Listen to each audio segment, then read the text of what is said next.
Welcome to the Maritime Heritage Center. In this short series, we're going to sift through our museum's collection of marine safety and search and rescue artifacts and give you a little history alongside. This first episode, we're going to start with some local history and focus on our Campbell River Coast Guard Station. In later episodes, we'll explore the realm of olden day marine safety, technology, and equipment, as well as a handful of more modern examples alongside. In addition, we'll discuss what exactly makes BC's coast such a tricky region for boaters. Enjoy. The west coast of British Columbia is home to some of the most treacherous waters in the world. The passages through the Discovery Islands channel some of the strongest currents in the northern hemisphere. The thing that makes the inter-island region so treacherous isn't an obvious one.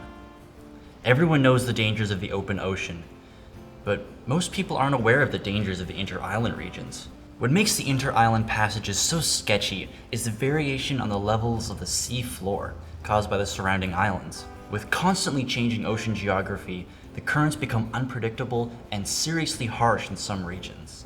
Campbell River is situated in one of these harsher regions. The Coast Guard in Campbell River respond to incidents between Campbell River and Cape Mudge on Quadra Island more than anywhere else. The ocean currents coming up from the Strait of Georgia, as well as the gales being channeled down the Discovery Passage, clash with racing currents coming down from the north, creating an area of rapidly changing currents, sometimes even running side by side in opposite directions or multiple directions at once.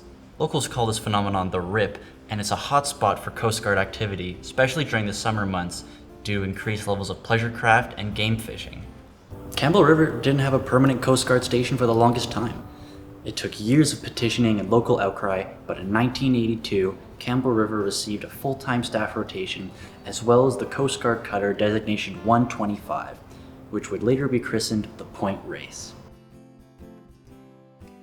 She was one of only 4 400-class Coast Guard cutters built. Her sister ship, the Point Henry, would service Prince Rupert, while the other 2 400-class cutters would service the Great Lakes and Quebec, respectively.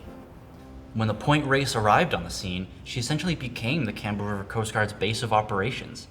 There was a small house to accommodate out-of-town staff, but it possessed little to no operational capability. Today, the Campbell River Coast Guard crew have a floating base of operations in Fisherman's Wharf, which accommodates all of their operational capabilities. The Point Race was a formidable and versatile operations platform. She was fitted with the capacity for firefighting, search and rescue, first aid, field research, and more. Firefighting was among the most common of these duties. Point Race had a bow-mounted fire monitor hose, which functioned as the initial response to any burning vessel. The hose had an impressive reach, allowing for fire suppression from a safe distance before approaching. Afterwards, the Point Race could deploy thick blanketing foam to smother the fire and cut off its oxygen source. And if the situation was appropriate, the crew of the Point Race had the ability to siphon fuel from burning or damaged vessels. While the Point Race's objective was always saving lives and stopping emergencies, her crew was always attempting to minimize as much pollution and environmental damage as they possibly could. At the time of the Point Race's introduction, there were only a handful of Coast Guard stations across BC. They were few, far between, and with minimal responsive capabilities. The Point Race responded to incidents all up and down the coast of BC, as there weren't always rescue craft available when emergencies happened elsewhere. The first Coast Guard station ever established in BC was in Bamfield in only 1907. While there were many rescue craft along the coast, the vast majority were operated by disparate communities by local volunteers of their regions. But permanent, fully staffed, and fully equipped Coast Guard stations only became a reality across BC in the latter decades of the 20th century. Tofino's current station was built in 1954, Port Rupert got theirs in 1965, Campbell River got ours in 1982, and Bella Bella on the northern mainland and San Spit and Haida Gwaii got theirs in only 2005, just to name a few. It's been a persistent effort since the turn of the 20th century to populate BC's coast with search and rescue and Coast Guard stations. A slow process for sure, but one which is absolutely necessary. Currently, Campbell River is serviced by the Cape-class motor lifeboat, the CCGS Cape Palmerston.